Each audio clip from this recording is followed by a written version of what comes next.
obrigado, Larissa, Bruna, pelo trabalho de vocês. Pode ocupar seus lugares lá no auditório. Os professores podem aproveitar para tomar um copinho d'água. Acho que é melhor, de repente, trazer a garrafa d'água e os copos para a mesa, professor, não?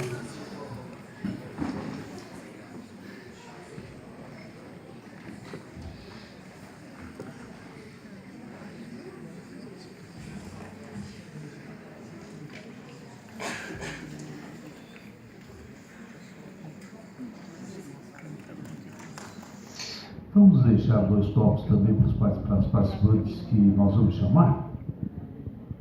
Senti que elas estavam com a garganta seca também, querendo água agora há pouco.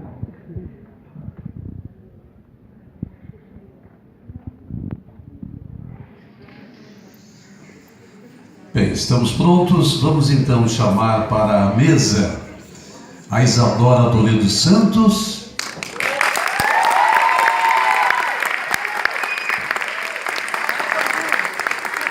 O trabalho da Isadora é a moda como inserção social e individualidade.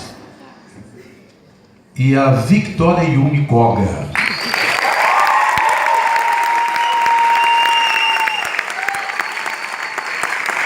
O trabalho da Victoria, política contemporânea, reforma política. Ambas são orientandas do professor mestre Leonardo Siqueira Antônio. Professor.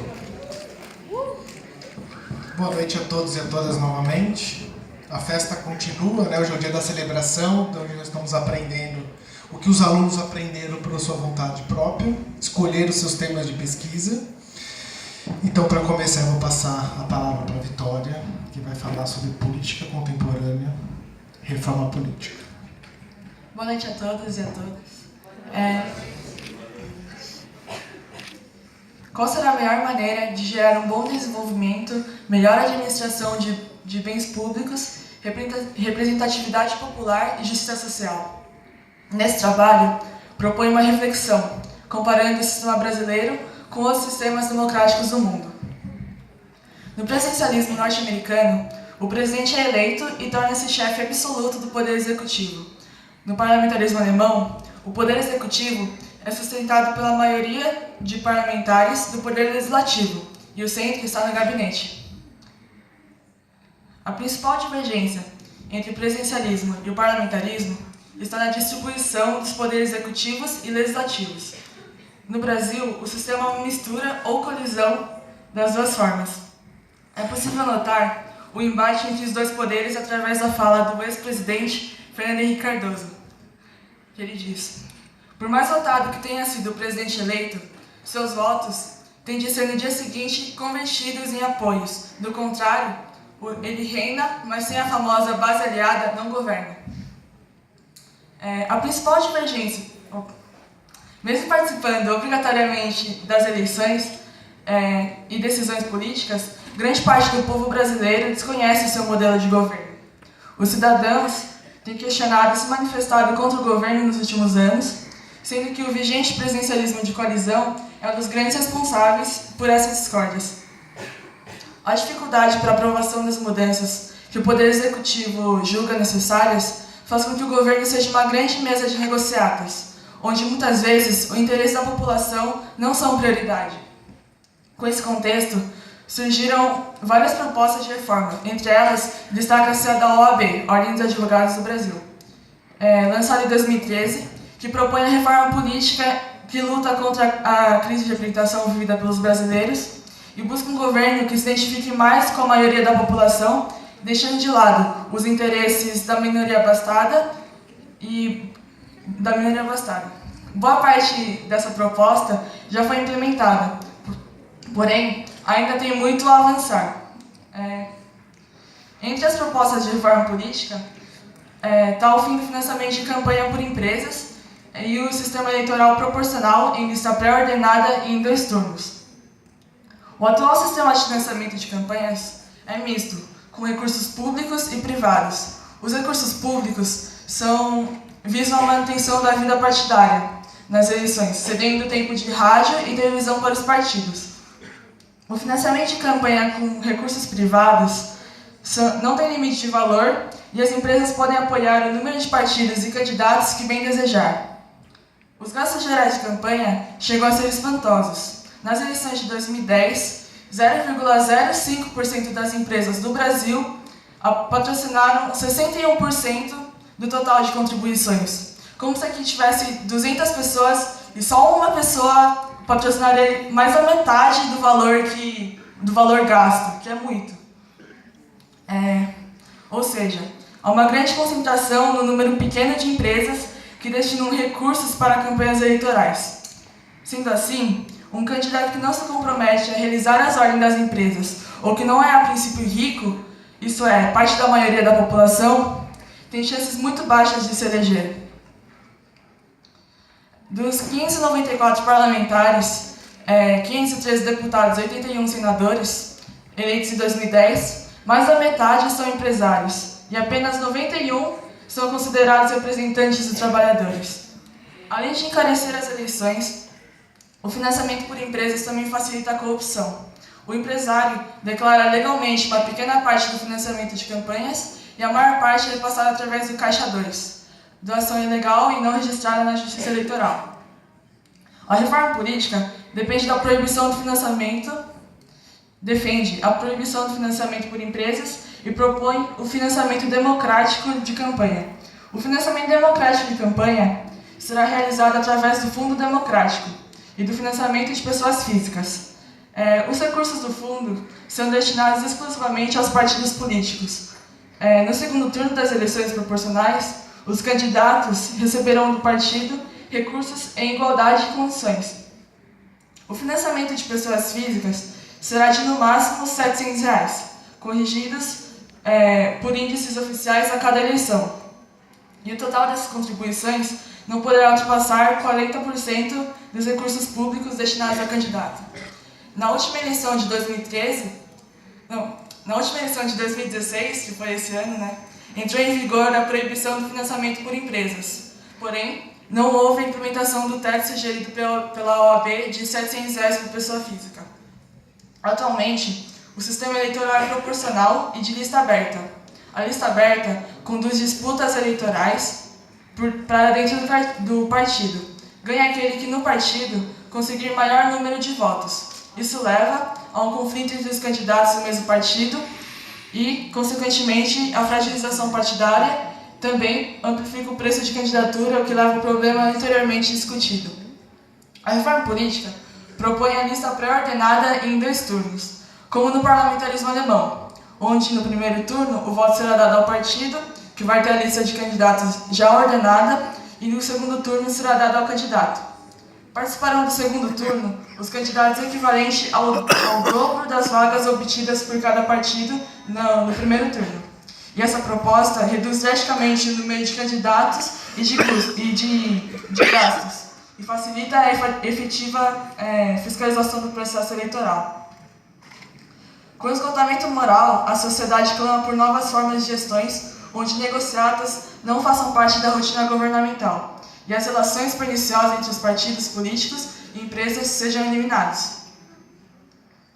Com esse trabalho, vem apresentar a fragilidade do sistema atual e traçar alguns parâmetros contra as formas de representatividade existentes, no caso, presidencialismo americano e parlamentarismo alemão, que mesmo não sendo perfeitos, funcionam e guardam semelhança com o modelo brasileiro, mas que não tenham tamanha fragilidade. Muito obrigada.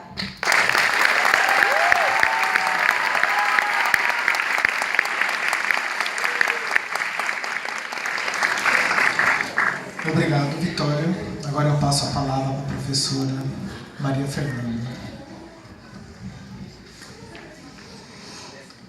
Vitória, parabéns pelo seu trabalho.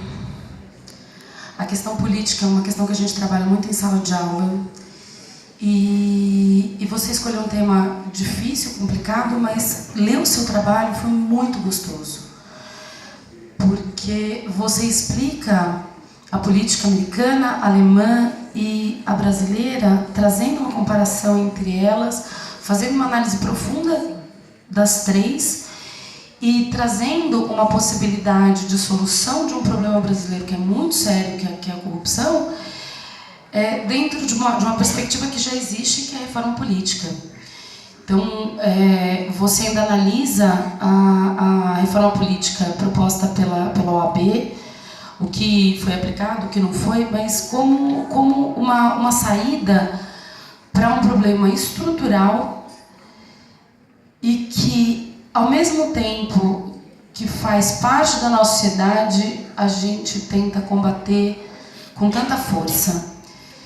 E eu pergunto para você, por que, na sua opinião, a reforma política, sendo uma saída tão clara, né, de que o sistema proporcional e o financiamento de campanha no modelo que ele é tão frágil e tão propenso à corrupção, por que a reforma política ela não emplaca? Então, respondendo essa pergunta, atualmente a reforma política tem acontecido, só que é muito devagar o progresso e não tem muito apoio popular. A reforma política da OAB existe desde 2013 e possui só 900 mil assinaturas. Sendo uma proposta para toda a população do Brasil, que são 200 milhões de pessoas, não ter nem 1 milhão é muito desinteresse. Outro problema também é o brasileiro, desde sempre, tem buscado a melhoria com um herói, com alguém que chega aqui e vai mudar tudo. Mas o problema mesmo é ele não perceber que mudando as regras, a gente também pode mudar o panorama atual. É isso.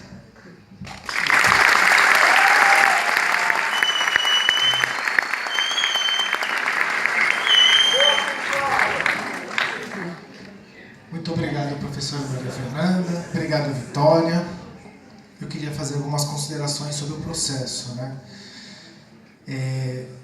A primeira coisa que eu queria falar é sobre a virtude da Vitória, porque logo nas primeiras orientações, eu estava tentando explicar os sistemas eleitorais, tentando explicar suas lógicas, e a Vitória virou para mim e falou: professor, mas isso é meio bobo, né? Eu, ao invés de me ofender, eu vi que, na verdade, que a gente precisa de pessoas como Vitória para discutir política. Porque uma das principais virtudes que a Vitória apresentou logo nas primeiras orientações é falar de maneira aberta, direta e franca. O que a gente precisa, como sociedade brasileira, para pensar nossas instituições políticas, é olhar para nós mesmos e falar de maneira muito franca. O que a gente precisa é de pessoas como Vitória. Vivemos num contexto de um profundo desconhecimento das nossas instituições. A gente tem uma cultura política muito baixa. A gente não entende como se elege um deputado. A gente não sabe quais são os seus cálculos. A gente não entende porque o modelo norte-americano tem 2 partidos fortes e nós temos 27 partidos representados no Congresso. Num contexto como esse, a gente precisa de uma franqueza, de falar direto, de que, de uma maneira muito clara, nós vivemos num contexto de analfabetismo político. E o analfabetismo político ele não depende necessariamente de uma escolarização. Então, chega a mim uma menina, uma garota de 17 anos, com uma proposta de falar franca e direta, de entender como o processo político nacional funciona, dentro de uma comparação que parte do sistema norte-americano, alemão e brasileiro, para pensar os nossos problemas, não pela acusação, não para entender se é golpe, se não é golpe, não para entender se é constitucional, não para entender nada disso, pela acusação e pelo debate que só leva a uma polarização que não avança. E sim, entender pelas suas instituições e regras, entender que mudar regras é mudar realidades. Quando eu estou fora do contexto do colégio, algumas pessoas me perguntam: Leonardo, e agora? Qual que é a sua aposta para o Brasil? Aí eu só tenho uma resposta: a aposta para o Brasil são os meus alunos. São pessoas como Vitória que vão olhar para a realidade e para as instituições de maneira franca e direta, entender sem sua lógica, que está o nosso futuro. Nós não entendemos.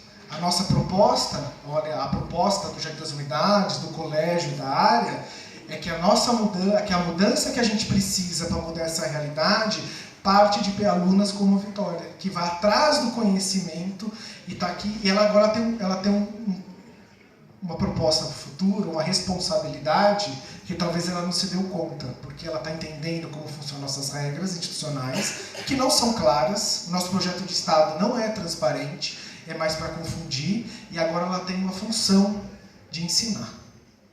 Ela aprendeu o conhecimento por ela mesma, um processo que eu fui apenas o mediador, e agora ela para frente, viu, Vitória?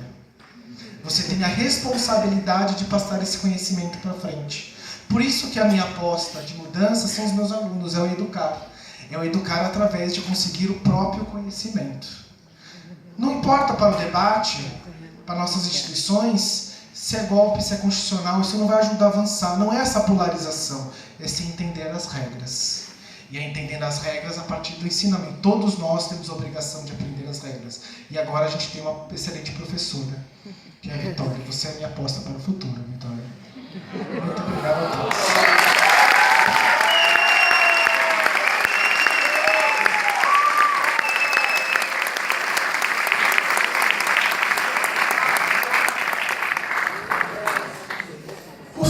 Segura a emoção. Agora eu passo a palavra para a Isadora, que vai falar sobre a moda como um fator de inserção social e individualidade. A palavra é toda sua, Isadora. Boa noite. Primeiro, eu queria falar que muita gente, eu sei aqui que está pensando, em moda, que coisa fútil. E eu mesma pensava isso antes de eu começar o trabalho. Mas eu acho que ao mesmo tempo todo mundo percebe como isso afeta o nosso dia a dia, as nossas vidas e o jeito que a gente interage com as outras pessoas. E principalmente as mulheres, porque a gente sente na pele como é ter o tempo todo alguém falando pra você que você tem que estar elegante, com um visual impecável pra você ter sucesso e essas coisas. Então o que eu queria com o meu trabalho era ver de onde que vieram essas coisas e quem dita essas coisas de o que é ser elegante, o que é estar na moda, porque muito dos conceitos de, por exemplo, quando alguém vai criar uma roupa ou vai um estilista montar um visual, quando você vai comprar uma roupa numa loja ou vai cortar o seu cabelo, você não sabe nada daquilo que passa por trás. Então você nem pensa. Mas mesmo assim, a gente consegue perceber como analisar a roupa de uma pessoa, a gente consegue inserir ela em um contexto social. Então, se você vê uma pessoa, você consegue saber em que época mais ou menos aquela pessoa estava, qual é o gênero dela, a classe social, se ela é rica, se ela é pobre, etc.